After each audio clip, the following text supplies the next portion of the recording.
feeding the poor, visiting the sick, discharging the army, acting as a statesman, acting as an arbiter, talking to the people, addressing the women, giving out the zakat, sewing his clothes, washing his house, shopping for the food, doing all the things that you and I do, and at night standing in prayer for 4 or 5 hours at a time, and in the day fighting the battles, discharging the armies, giving the ahkam and the rulings, explaining the Quran, instructing the people in behavior.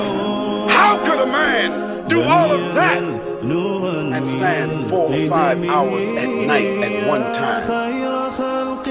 What kind of human being could that be?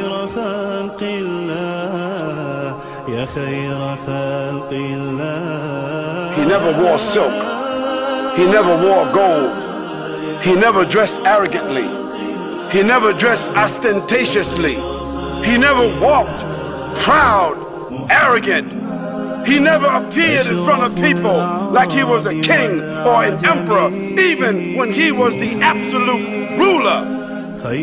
One could enter a hall like this, and the Prophet ﷺ could be sitting among his companions. And it was common for people to look around and want to think he should be sitting up someplace in a chair on a throne like other leaders. He should be wearing some gown of gold. He should be wearing some kind of crown. He should be a man with people around him serving him. But when they came in and they looked around, it was a common question: who is Muhammad? Where is he? No one could tell who was the Prophet ﷺ among his followers, because his clothes and what he ate and where he chose to sit was never different from the other people. You tell me, name one leader in the world that could compare with that.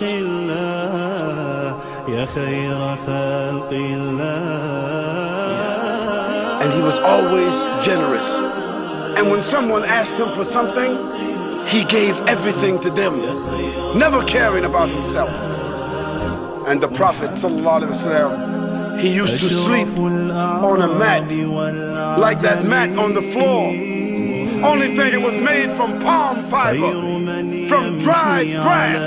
And that's how he slept, on a dirt floor, with no furniture in his house. And one day, Umar ibn al-Khattab entered the house of the Prophet ﷺ and saw that he was sleeping on a dirt floor. And Umar, he said, Ya Rasulullah, the kings, the emperors in the earth, in Persia, in Byzantium, in Habash, all over the world, these kings, they are not like you. Oh Rasulullah, you can have better than this. And the Prophet dismissed him and said, they have what they have been given, and I have what I have been given. Raditu billahi rabba. I am pleased with what Allah has given to me.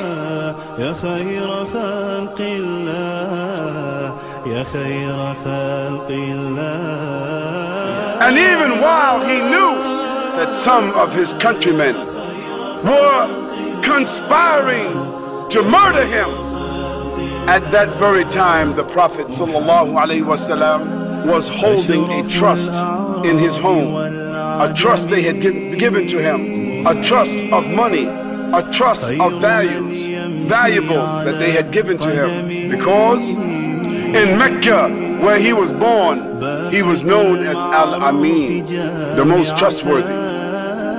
But when they entered his home to kill him, they did not find him there. Instead, they found his cousin Ali, and he left Ali in his house when he escaped for only one reason, so that Ali radiallahu anh could give back to them the valuables, the money that they had entrusted with him years ago.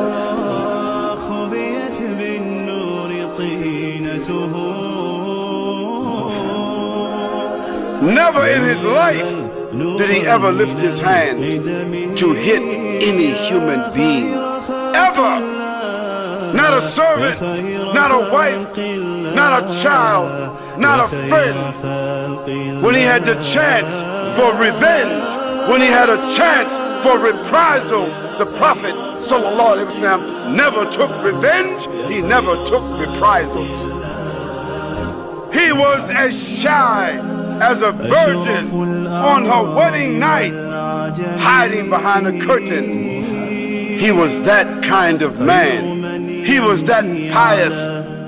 He was that shy. He was that gentle in his speech. And when the companions of the Prophet ﷺ used to look for him on the battlefield, they said, Wallahi, we found him in the middle of the enemies, fighting. And they said, we used to seek the protection of his person.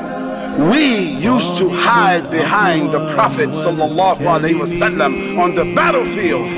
He was such a warrior and statesman on the battlefield, commanding and fighting for the way of Allah subhanahu wa ta'ala. But once he was off the battlefield, his eyes were downcast, and he was speaking softly, and he was gentle, and he was warm, and he was sacred and soft and caring.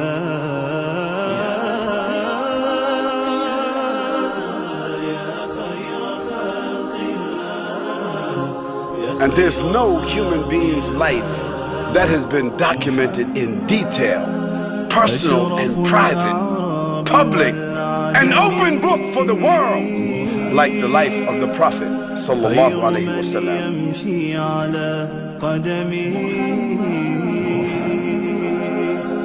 باسط المعروف جامعة صاحب الإحسان والكرم